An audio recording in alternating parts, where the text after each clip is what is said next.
So there seems to have been an update with the Caleb Wilson hazing murder trial whole situation. So I'm gonna go ahead and get into those details. I am that guy Ty. This is the Me, Myself, and I channel. Make sure before I get into my commentary and the updates of this case, make sure that you guys subscribe to the channel and like up this video. Okay, now I'm just gonna jump right in. I did a video on this topic last week, and we had a little bit of commentary. A lot of people, I took an approach of this has something to do with an acceptance type of thing. A lot of people did not agree with me, but it was my opinion. But I think there's a lot of levels and layers to this case. And before I get into my commentary, first of all, rest in peace to Caleb. I want to make sure I'm respectful to his family and their grieving process at the moment. But I do want to get into this because I think there's a bigger conversation to be had about the situation. So I'm going to go ahead and read from BBC.com. It says a man has been charged in connection with the death of the Louisiana college student who collapsed after being repeatedly punched in the chest during a hazing ritual. Now, this is tea for me. I have not previewed any of this. This is just strictly from what the news is reporting, because before it was they had just dropped him off the to the hospital, and that was it. Officials said Caleb McCrae, 23, a member of Omega Psi Phi fraternity, allegedly punched Caleb Wilson multiple times during the off campus initiation ceremony. He was charged with criminal hazing and manslaughter. Mr. Wilson was a 20-year-old college student band member, and a mechanical engineering student at Southern University in Baton Rouge, Louisiana. The suspect's lawyer said in a statement his client deserved due process and asked the public to withhold rushing to judgment until all evidence is heard. Hazing, which is illegal in most United States, is a tradition where people judge their loyalty by doing something painful, humiliating, or dangerous, which is a big part of hazing, which was a big part of fraternity culture, sorority culture in general. It's not a major part, but I do think it's a big part. And I don't think it's always severe for every case, but I do think it is some level of. I think that it's a level for all of the orgs, white, black, Mexican, it doesn't matter. Okay. Um, so an autopsy found no significant trauma to his body aside from a small bruise on the right side of his chest, according to the affidavit. It's also noted that the investigation found no indication that McCrae intended to cause death or great bodily harm to any of the pledges, which I agree. I don't think the idea is to kill anybody or make anybody truly hurt. I think they're just young college students doing too much, doing what they don't need to be doing. I think this is any sort of secret type of alliance or group that you have to do so much to get into. I just think you need to be careful. Okay, because there's really nobody to protect you, because it's not meant for that. Okay. um so anyways, I'm going to go ahead and continue. It's also noted that investigators had no okay, we already read that. Mr. McCrae, a member of Omega Psi Phi and reportedly a Louisiana Army National Guard member, is said to have graduated, blah, blah, blah.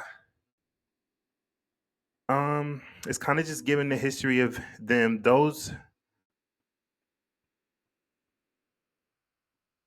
Yeah, yeah.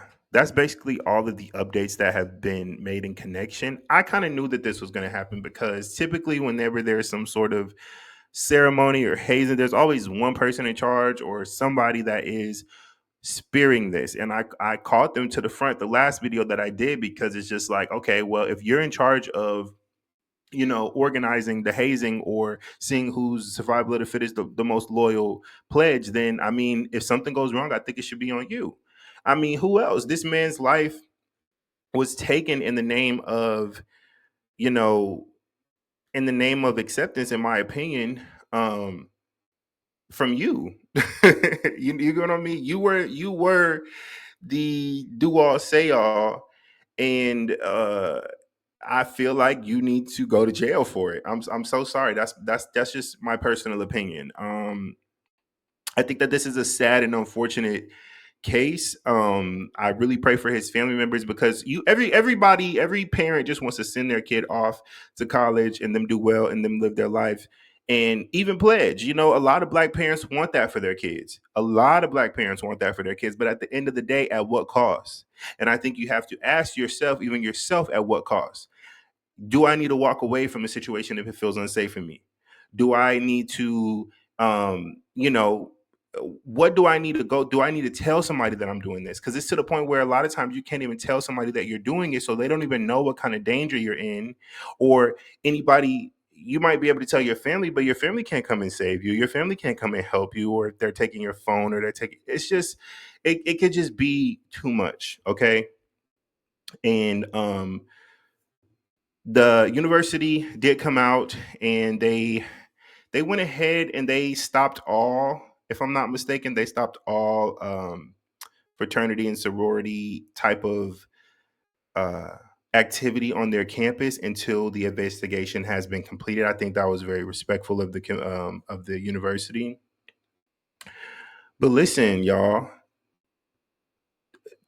listen, it's really not, it's not worth all of this. Okay, it's not worth all of this. If you have to go through so much to be accepted or to prove your loyalty or to prove that you're worth something, don't go through this. Okay. If the process is not this, then you're fine. But if the process is anything similar to this, choose yourself, accept yourself, you know? And that's just my personal opinion. Mind you, no one present, the article also says no one present attempts to call for emergency assistance. Um, he was pronounced dead at the hospital, and I always thought it was weird that his friends dropped him off at the hospital. If somebody is in my care and they need immediate care, I'm not about to waste time trying to drive them. They can get care on the damn ambulance. Y'all do know that, right? His life could have been saved by the EMTs just by calling the ambulance. But that would have been more into question of, okay, what's he doing here? What's happening? The police would have been called. Things would have been more in line. But they didn't know. You're just making the situation worse because somebody has to answer to this. Because the only other alternative was to leave him there, which I genuinely think that it crossed a bunch of people's mind. I know for sure. I could just see how they were thinking how they would clean this up, but that to me that's disgusting. And to me, I think everybody there should pay for this in some sort of way or fashion. If I know something wrong is going on because the wrong is happening to me, and I'm not stopping you, or I'm not saying this is wrong. No, let's stop, baby. We're all guilty. They're all guilty. All of them. Y'all knew. Y'all knew. I'm sorry. Everybody's in the same situation. Everybody's in the same boat. Excuse me. He wasn't the only one getting punched in the chest, I'm sure. But everybody just thought that was okay and normal. I think they all need to go to jail. Send the parents to jail. Look, I'm just mad. I'm just really mad. Because how could you? You know what I mean? I'm not going to be a part of something and I just know this is wrong. I'm so sorry. That's just my opinion, y'all. So let me know what y'all think about the situation down below in the comment section. I will see y'all in the next video. Yeah, make sure that you like the video, subscribe, and share it with your friends, family, all them peoples. And I will see y'all later. Bye.